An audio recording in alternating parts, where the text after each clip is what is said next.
There are new signs popping up all over New York City that are kind of an effort to draw attention to a long-standing problem, as most women know, of catcalling in the streets.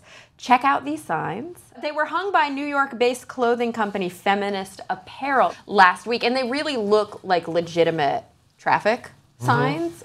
You know, they're very professional. No catcall zone and street harassment. Well, that one doesn't make sense. What? It's a picture of a cat. Well, yeah, it's I know, catcalling. cat call, but you know, it doesn't. I guess it's going to make people look, sense. and then it'll make them stop and think, and then they'll go, okay. Confusing metaphor. It is a bit. Really, you guys are confused by the cat? No, if you see the picture, you're like, "Whoa, you got to watch out for cats." That's what I'm thinking. It does make you stop and think. So maybe that's the purpose. Oh, is there cats around here? No, don't. And you're not supposed to call them. Why wouldn't you be able to call the So cats? does this mean that you are impervious to this kind of No. It just means I'm dumb. Oh, That's all it means. Well, that's easy. So we've got a quote here from Debjani Roy, who works for a nonprofit, an activist who's looking at kind of the effects that catcalling have on women. And she said, it's been normalized for so long. We've been told to ignore it by people who've experienced before. So for a long time, it hasn't been stated as a problem. It's about calling it a problem, calling it a form of gender-based violence. It's about reading people's stories about the harassment they've experienced. It creates a sense of fear, anxiety, and shame. We have girls as young as 7 sharing their stories on our site. It starts really young, and it really shapes an individual's sense of self and their self-esteem.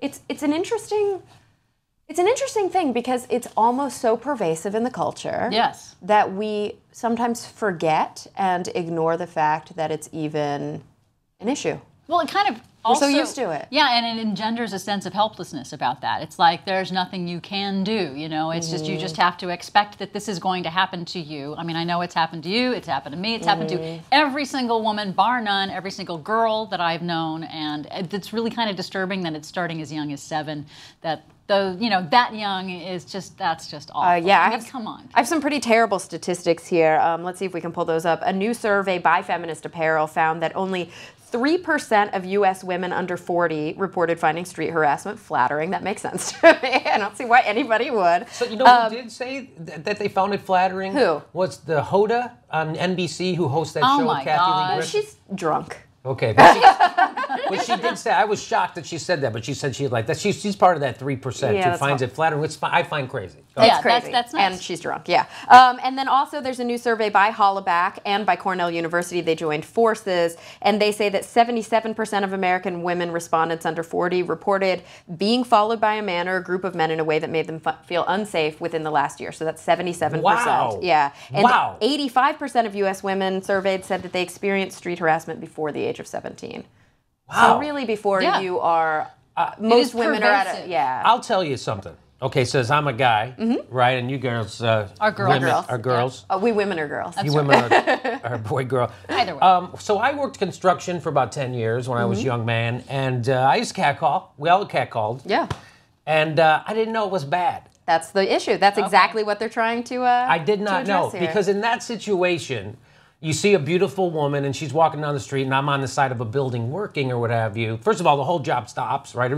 We would have a saying. We would say caulking, right? So if we need caulking, and that meant there's a pretty woman somewhere, and everybody would just stop and we would bucket, where is she? Right? We're all looking around for her, right?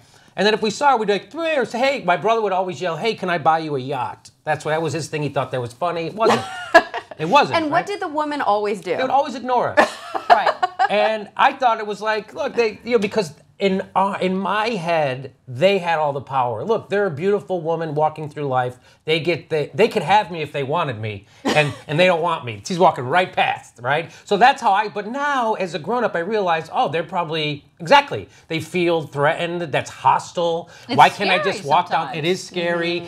Like, I knew that I wasn't a creep. Right, so I didn't think it was bad, but now, but there's lots of creeps who do that. So I don't do that anymore, and I realized why it was wrong then.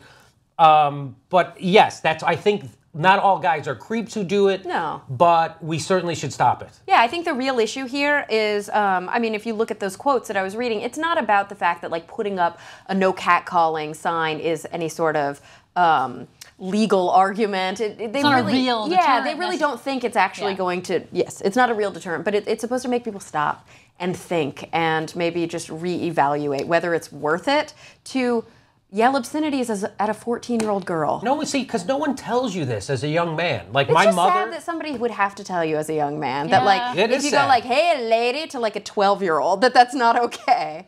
I mean, I know it, but that's our culture, right? Yeah. Just like Yeah. you have to, you have to tell you, hey, if you go to a party and you're drinking and there's a girl who's drunk, you can't have sex with her. You can't. You have to say these things because guys, they're young, dumb, and men's And brain, finish that statement. Young, dumb, and what? and they have their sexual organs on the outside. Yeah. It All right. rhymes. That's good. So I my mom never sat me down and told me, yeah, you don't do that. That's bad. My dad never told me. He probably didn't know you were doing it. Your mom probably didn't know that you were doing that. I'm sure she would have told you if Right. she had known you were doing that. But your dad, who knows what he would have done. It seems like there's a lot of normal male behavior that no one tells you don't do it, right? And then I was a grown up before I figured out that's kind of shitty to do to women, and the catcall. Mm-hmm. Right. I didn't know, and I wasn't a creep. I always thought I was respectful to women, even though I wasn't. Well, and there is obviously a spectrum on which these things occur. So we have people like you who, when you were younger and dumber and didn't know better, that you would say things that were, complimentary or fun. And what's really scary are the people who are not complimentary, who are not fun, who are actually frightening and mean and gross and perverted, and that's really scary. That can be really scary for young women and young girls. I'm sorry that if people feel like that is hurting their freedom of speech or something, but really you're just being an asshole.